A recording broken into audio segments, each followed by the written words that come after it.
and welcome to this meeting of Bracknell Forest's Executive, and welcome to those who are joining online or remotely. Hannah, do we have any apologies? No, none received, Chair. Thank you very much, thank you. And do we have any declarations of interest from any colleagues here today? No? Silence reigns supreme.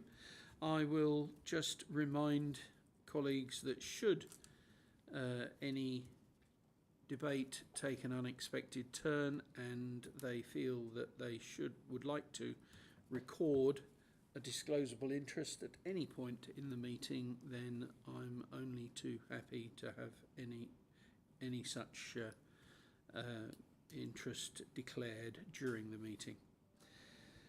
Item 3 is to approve the minutes of the meeting of the Executive held on the 1st of June. Do we have a proposer for those? Thank you very much, Councillor Dr. Barnard. Is that seconded? Thank you very much, Councillor Birch. All those in favour, please show. And that's unanimous. Thank you. Then, are we aware of any urgent items of business, Hannah? No, none notified, Chair. Thank you. Fine. In which case, we'll move on to agenda item 5, which begins on page 7, and that's consultation of the results of the health and wellbeing strategy. And that's going to be introduced this evening by the Director of Place Planning and Regeneration. Thank you very much, Mr. Hunter. Thanks, Leader. So the purpose of this report is to seek the endorsement of the health and wellbeing strategy by the Executive. The strategy has been developed with a wide range of partners, and in doing so was then taken through the Health and Wellbeing Board in December to agree it for consultation. The consultation on the strategy took place in March, and we received just over 80 responses to the plan, and that was from residents, partners and practitioners. Within the report, Appendix 2 contains a breakdown of the general levels of support for the various components of the strategy, and in particular the key priority areas. On the whole, there was a strong support for both the priorities and the key actions. The one area where the Health and Wellbeing Board has agreed a change to the strategy following consultation was priority 4, which was previously a very COVID-19 focused objective. That's now been amended to be much more related to health protection and things like immunisation, and that was agreed by the Health and Wellbeing Board to make that change. We did receive a number of detailed comments on the strategy, and those are being fed into delivery plans, and those delivery plans will sit behind the strategy, and those will be signed off and monitored by the Health and Wellbeing Board. We did receive some very specific health related comments, and those have been provided back to the NHS and service providers so that they can either act upon those or just be aware of them. So the strategy was formally approved by the Health and Wellbeing Board, which is the right place for that to happen on the 7th of June. But the Executive is being asked to endorse that just to give it that further ratification. Following tonight's decision, subject to it being endorsed, then the strategy will be placed on the Council's website and will be enacted and cover the period from 2022 to 2026. Happy to take any questions. Thank you very much. Thank you. Are there any questions at this time? No, I don't see any. So with that, Councillor Birch, over to you. Thank you, Leader. I'm pleased to move, after a great deal of hard work, the recommendation in paragraph 2.1. And it's seconded. Thank you very much. That's seconded by Councillor Dr. Barnard. Thank you. Councillor Birch. Very pleased to move this, as I was at the, or rather, I think, I thought was it you and me as well? But I was pleased to move it to the Health and Wellbeing Board because a lot of work has gone into it. It was a little delayed because of COVID, but that also gave us the opportunity to look at some of the learning from COVID and put it into and make a strategy less of a dust gatherer and more of a driver of action. And that's what this is all about. Its sole purpose is to not just drive action within the council, but to drive action within all the partners that deliver health and care across the borough. So it carries an awful lot of importance and an awful lot of weight, and particularly as we will now be refreshing so many of our strategies and plans, the health and well-being strategy will be that overarching reference point and monitoring point, and the Health and Wellbeing Board, when its new role is finally defined, will be required to monitor not just the council but our other partners as well. And that's why I was particularly pleased to see the amendment slightly in the COVID situation to drive forward protection, health protection as well. There are the consultation that we went out to and got response from. It won't surprise members to know that probably the most overwhelming comment was access to GP practices, and we've passed on to the Primary Care Network and Clinical Commissioning Group all those comments, so that the members of the public and partners that responded about that can be assured that the appropriate people are going to be called upon to act upon. And I know already from sitting on a number of working groups and boards that the Primary Care Network is focusing very strongly on improving access for all our residents. So I'm very pleased to recommend the recommendation to you.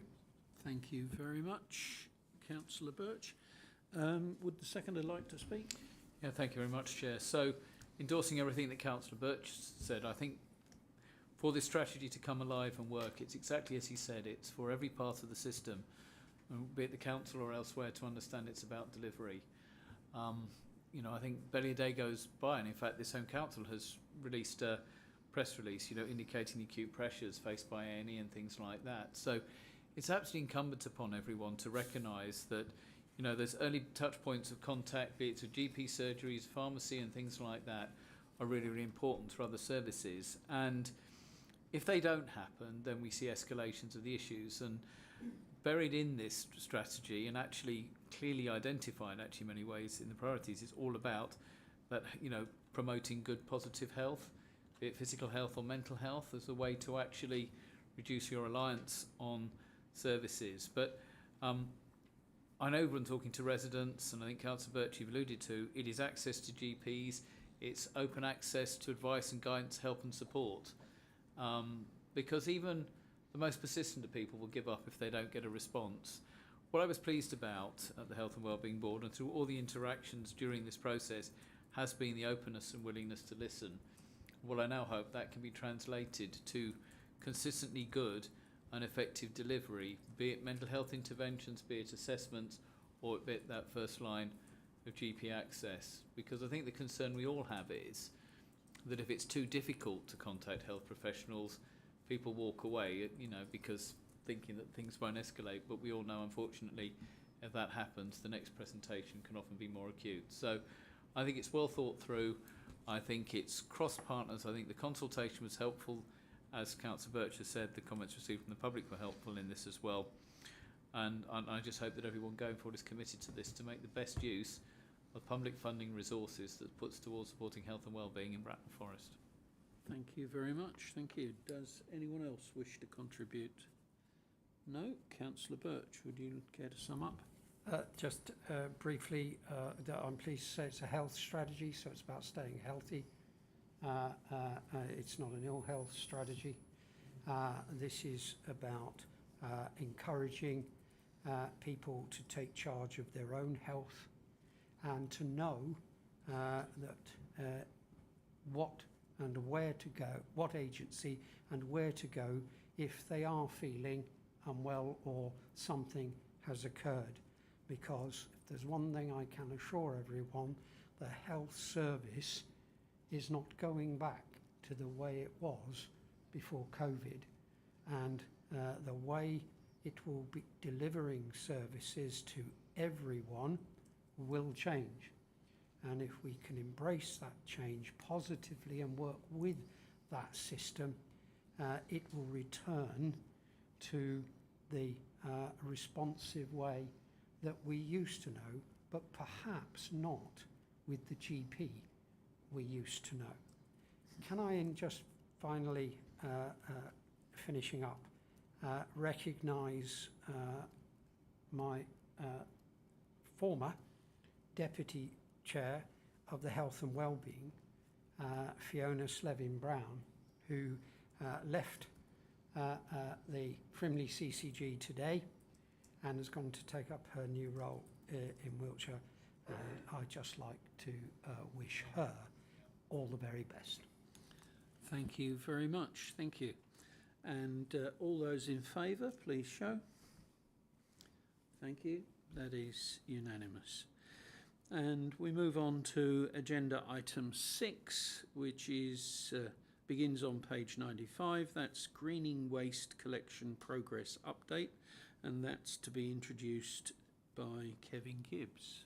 Oh no, I beg your pardon, Damien James. Hello, Mr. James. Good evening, Leader. Good evening, members. Thank you very much. So just a couple of key points from this report, if I may. When the executive made a decision to change our waste collection service, we had two targets set by the executive. First one was to increase the reuse, recycling and composting rate to over 50%. And the second one was to reduce our landfill to less than 10%. And this summary report really gives you some highlights from the first calendar year of our greening waste strategy. So year one ran from the 1st of March 2021 until the 28th of February 2022, and I'm pleased to report to the executive that in that time over 6,000 tonnes of food waste was collected, which was 34% above the target. That's pushed our overall recycling rate in 21-22 to 56%. That's an increase of 13% compared to the previous year when the recycling rate was 43%. And in comparison, if you look at the next largest increase recorded by a local authority in England during that time frame, it was 5.2%. So we've had some significant success in relation to our waste changes, which obviously the residents have embraced fully.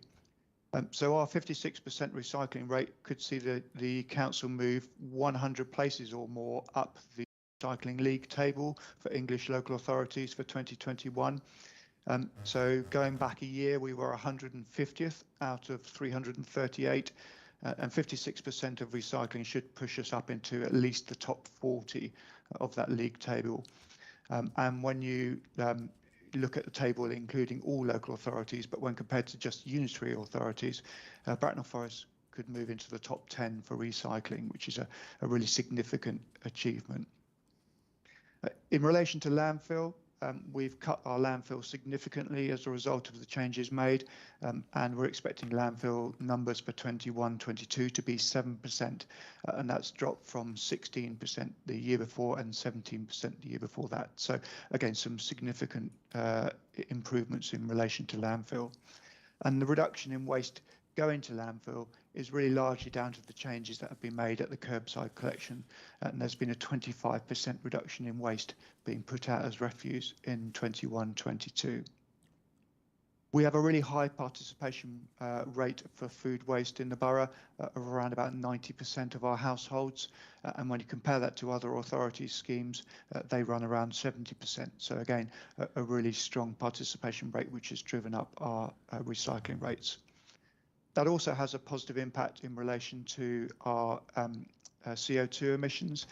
And in the first full financial year, we have reduced our CO2 emissions by around about 3.7 million kilograms of carbon dioxide. So again, very impressive numbers that these changes have made. In relation to the scheme itself, we had a wide-ranging communications programme, and you can see details of that within the paper. There was also significant member involvement through the executive's approval of a food waste member steering group, and which was cross-party, and that helped shape the delivery of the service and spread the word of how the service would work and benefit the residents. Additionally, the executive member for the environment also dealt with some of the complaints in person and some of the issues in person by visiting residents' homes to resolve those issues. In terms of savings, we've made some good savings, better than anticipated, again because of the increase in volume. And the team have been recognised as industry leaders in the industry of waste. They have also been awarded an IESE Certificate of Excellence. They have been shortlisted as finalists for the National Recycling Awards and are also finalists for this year's LGC Awards. So I'm happy to take any questions, Leader, but significant success from everyone involved. Thank you. Thank you very much indeed. What a heartwarming report that was. Colleagues, do we have any questions? Yes, Councillor Hayden. Thanks. That's absolutely brilliant. Almost too good to be true. So well done to everybody in your team. Damien, having recently moved from a house to a flat, I miss my food caddy. It's not when's that coming, but looking at the targets of tons of food per month, once flats, etc., on stream, what sort of factor will that increase by in terms of the tonnage collected? So congratulations on your move, Councillor Hayden. We are in the process of rolling out our food waste flat collection. So part of the work that we did was with the Environmental Communities Overview and Scrutiny Panel, and they did an exercise of validating the waste collection services for houses. And then they looked at the potential for rolling that out to flats. And so we've worked very closely with them, and we have decided that there are around 1,800 flats that would be suitable to roll food waste collection out to. And we've started that process. We're up to about 200 of those 1,800 in the last couple of months. So in terms of percentage increases, it's not going to be as significant as what we've already seen, and we're expecting between 0.5% and 1% of an increase in relation to food waste collected. But we will work very closely with the flatted developments to ensure that we collect the maximum that we can. Thanks, Damien. Thank you. Any other questions? No? Thank you very much indeed, and I'll put over to Councillor Mrs Hayes. Thank you, sir. Yes, page, it is, I'm proud to be able to say the recommendation on page 95 that the executive note and approve the report. Seconded. Do I? Thank you. Thank you. That is seconded. Thank you, Councillor Dr Barnard. I'd like to say a few words about the team. It was something that went even down to naming trucks. I mean, the fun that the whole residents come on board. The introduction of the weekly food waste collection, combined with the reduction of refuse collections, 2-3 weekly, has been a tremendous success. This is due to the hard work of our officers, our contractor, Suez, and our disposal operation through RE3 and FCC. However, the biggest part played in this achievement is by our residents. who have embraced the changes with enthusiasm and helped recycle far more than was targeted at the outset. When I met residents, and I do go, as Damien explained, I've become one of the team. They allowed me to join in on the fine part of inspecting bins and things. The enthusiasm embraced the changes with enthusiasm and helped recycle far more than was targeted at the outset. When I met residents, they show a great amount of passion for the changes, and they really feel that they are playing their part in making the borough even greener than it already is. To achieve a recycling rate of 56% in 21-22 and to move up the National Recycling League table so far in 1 year is a fantastic achievement. Yeah. However, please be reassured we will not rest on our laurels, and we know there is more work to be done, and we are doing it, and the team are currently out working on the food waste rollout in flats, as I'm sure that Councillor Hayden will be pleased if he gets his food bin as well. But I'm really pleased to be able to say this is a paper that I am proud to be able to say our officers have embraced in such a way that our residents and everyone should be really proud of. So, thank you. Thank you very much. Would the seconder like to speak? Just very briefly, Chair, to absolutely echo what Councillor Mrs Hayes has said, and the work that has been done to increase recycling rates. It is down to our residents, and it's a really tangible contribution to reducing the impact of Bracknell Forest on the environment. I'd also, just I think in doing this, I think just pay tribute to Councillor Mrs Hayes, who has, from a political perspective and from this executive, led strongly on this initiative, has done a huge amount to actually promote this, and has worked with a very, very able team of officers at all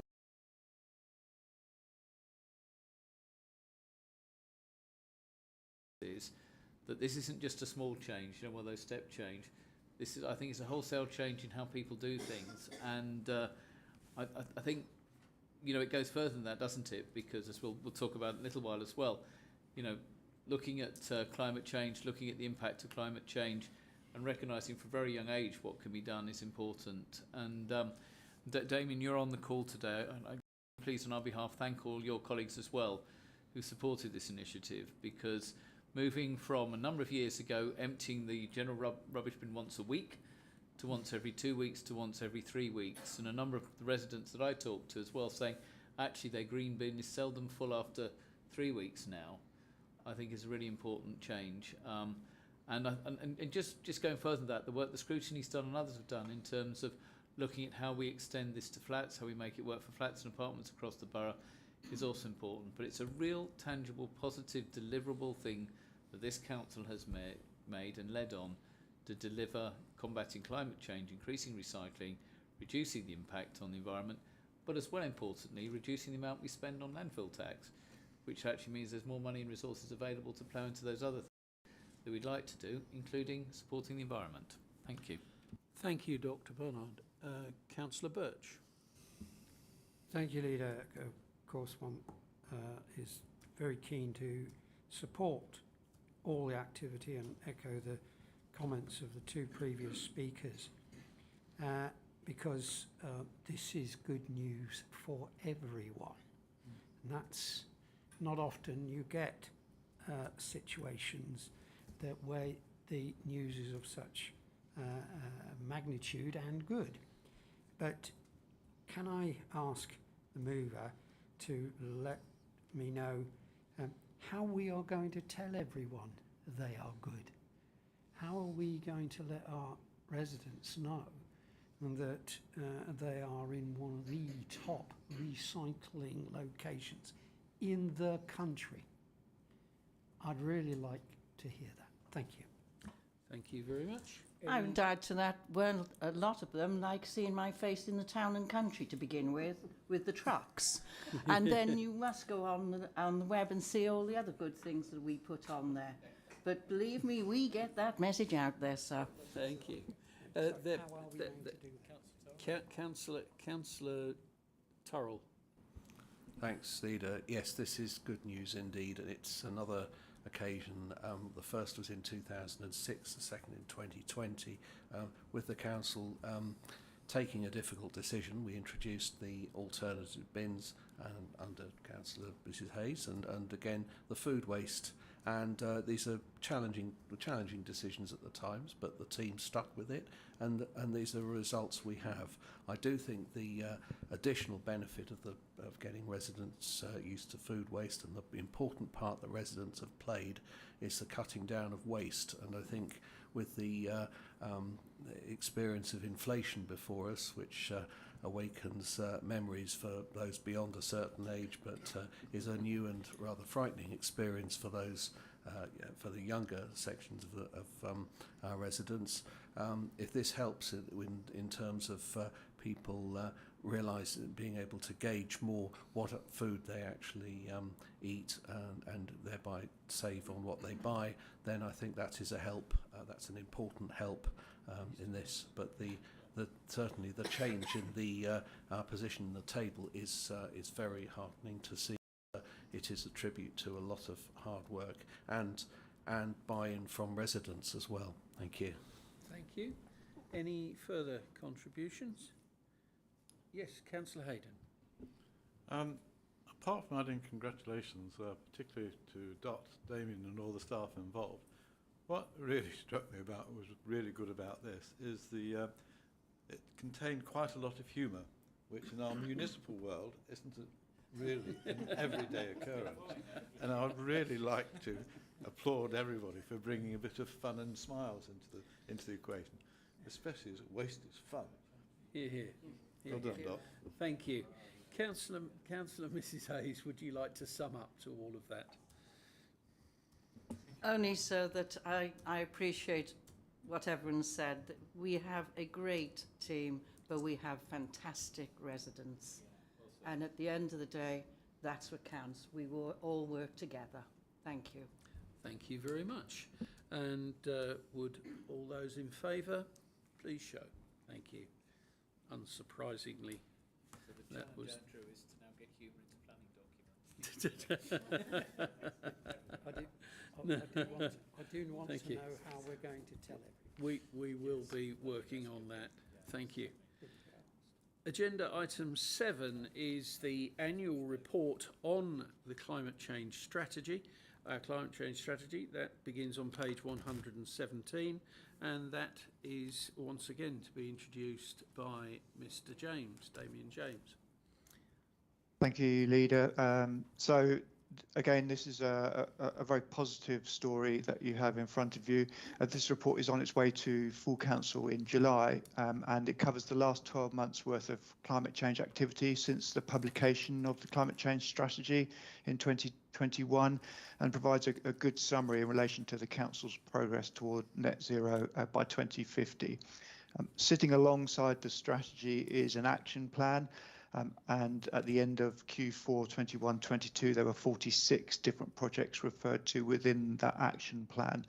And this report summarises some of those and the progress that we've made with those actions. In terms of some headline metrics, there are a couple of graphs in the presentation pack that you've got. The first one is really around the council's measurement of its own carbon footprint. And for 2021 calendar year, it shows that our total CO2 emissions from the council's own fleet, our own gas, electric and water consumption was just over 5,000 tonnes. And that compares to previous figures of 6,000 in 2019 and 5,300 in 2020. So again, a downward trend, which is very positive. But when you compare the figures for the borough as a whole, the council's direct activities referred to, I've just talked about, only represent 2% of all emissions from the borough. So the remaining 98% equates to 433 kilotonnes of CO2, which are emissions from across the borough. But you will also note that those are generally measured by the Department of Business, Energy and Industrial Strategy, and we have figures going back to 2005 in relation to those numbers. And again, you can see a downward trend up to 2019, which was the latest year that we have data from. Bracknell Forest emissions per capita were 3.5 tonnes, so lower than the 4.4 tonnes in southeast England average and the 5.2 tonnes national average. So that's a positive number, but again, more work to be done. So if I can just pick up a couple of highlights from key projects delivered during 21-22. We've supported some of the most energy inefficient houses in the borough through a £900,000 grant under the Green Homes grant funding, which was provided by government.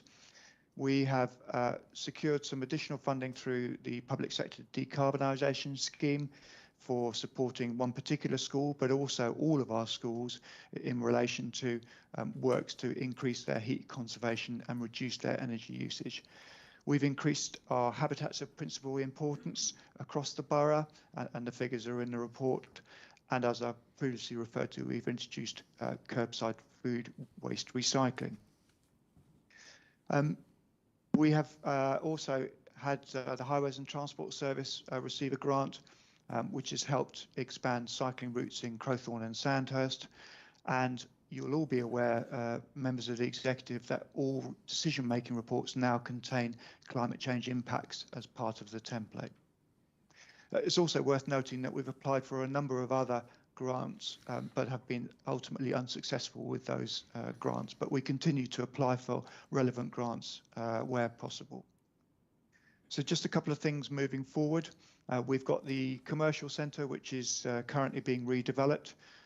That's going to have a green roof, providing thermal insulation, installation of solar PV panels, the heating of the building through an air source heat pump, and electric vehicle charging points.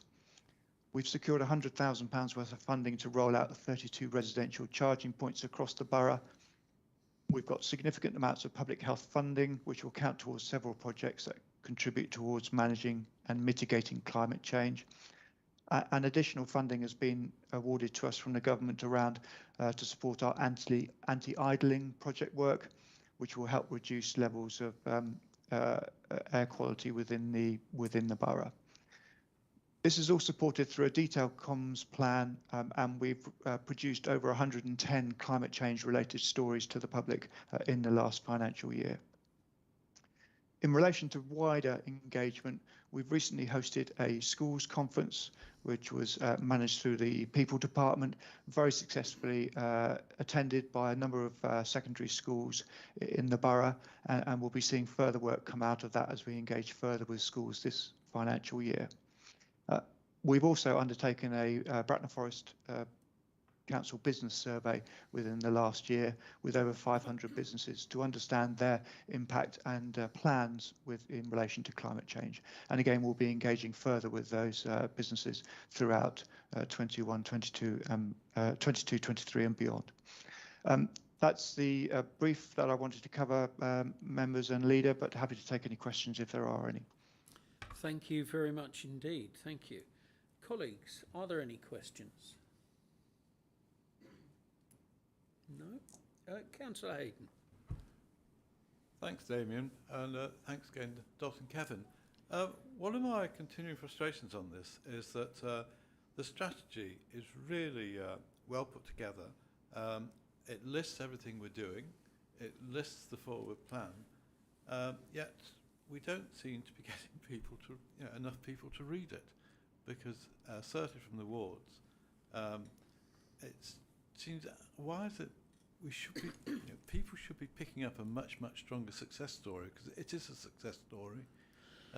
Is there anything we can actually do to get that message out? Because it is very well thought out. We're actually well on the way, and we've got, again, a lot to reassure our residents about.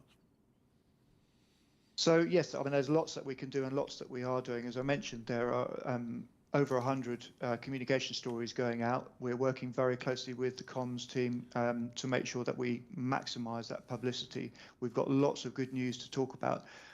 If I can point you to the annex as part of the report, That's the kind of thing, so Appendix 2, which is a one-page kind of summary, very pictorial. That's the kind of information that we want to work with, which is easy to digest, easy to publicise, gives snapshot information but factual. That's the kind of information we need to get out there more. So we're working really closely with our comms team. So we're engaging much more this financial year with businesses and with schools to get that message out and to work with the young people within the borough. Thank you. Thank you very much. Any further questions? No? In which case, I'll pass over to Councillor Mrs Hayes. Thank you, sir. And again, if one looks at the recommendation 2.1 on page 117, it's to go to council to note and approve the report, sir. If I have a seconder. Thank you. That is seconded. Thank you, Councillor Dr Barnard.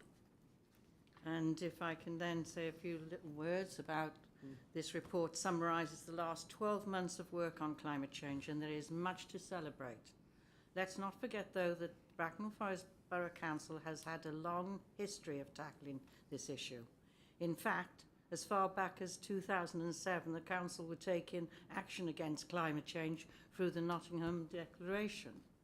There have been some significant successes in the last 12 months, such as the number of trees planted, the 900k, helping our poorest insulated houses in the borough, and all of our electricity consumed within Bracknell Forest Council buildings sourced from 100% sustainable supplies. We have a long way to go, and everyone must play their part. But I'm confident that we will and can achieve our net zero target by 2050, even earlier, I hope, and leave a better legacy for those that follow us. It is an excellent summary and report, and I recommend this to my fellow executive members and to the full council when it appears. And I hope, as Damon said, it's a matter of getting the message out now. Now that it's been reported, now it's been passed, let's get out there and show how wonderful this borough is to live in. Thank you, sir. Thank you very much. Thank you. Councillor Dr Barnard. Thank you very much, and agreeing with everything that Councillor Mrs Hayes says. I think, for me, something profound within the council has taken place as well, that every major discussion, report, initiative that we have actively considers climate change. And when you see the report for the year ahead, you'll see further activities that have been undertaken. And you know, we'll be talking about more work with the schools, we'll be talking about how actually we're going to help schools take projects forward. But I think it's a big change of thinking. And what I would say is it's very easy to have a debate and discussion where everybody says, well, wonderful, marvellous, you know, we're going to do this, this and this. It's a whole step to actually invest the resources, time, money and others to actually deliver on projects. And what I think we're seeing in this annual report, you know, supported by the activities of other councillors not represented this evening as well, is that it's a step change in terms of how we approach and tackle these things. And again, the success of these initiatives are down to our residents, because I think what we've done is we've created a series of understandable and measurable things that people can do. So it's not just sort of reaching for dreams all the time. It's saying actually what you can do is, if you do this then, now you've done that, can we do a bit more? It's about taking our residents on a journey and recognising that there is, you know, a cost and resource implication to tackling climate change, but there's also a cost, and a huge cost, and no option but to do it. But it's how we take our residents with us. And once again, I think we see the evidence here. And I'm really heartened actually by the engagement of all generations in Bracknell Forest in terms of doing this, both those that work in the borough and those that live in the borough. And you know, I hope that we can do this many ways in the future, because what a lot of people say in Bracknell Forest, it's a green borough. It's a great place to live. There's lots of green open spaces, lots of opportunities for recreation and leisure that don't require a car, which takes us back to the first item on the agenda this evening, promoting an active, healthy lifestyle. But actually put it together, it's, you know, it's a really good progress report. And again, thanks to all our officers and residents who've helped progress this, and for all those that have offered help, advice and guidance. And I look forward, Councillor Mrs Hayes, to an even more ambitious report, the schools and other things in the year ahead. But I'm not going to spoil that thunder, because that's work in progress. Thank you. Thank you very much, Councillor Dr Barnard. Would anybody else like to contribute? to debate? No, in which case, Councillor Mrs Hayes, would you care to sum up? Only so that I look forward to the paper being put before the council and they being pleased to be able to pass it on. Thank you very much. Thank you. All those in favour, please show. That's unanimous. Thank you. We now move on to agenda item 8, which is the exclusion of public and press, as the forthcoming 2 items include information relating to the financial or business affairs of any particular person. And thank you. That is seconded. All those in favour, please show. Thank you. That's unanimous. So we'll wait while the public and press depart.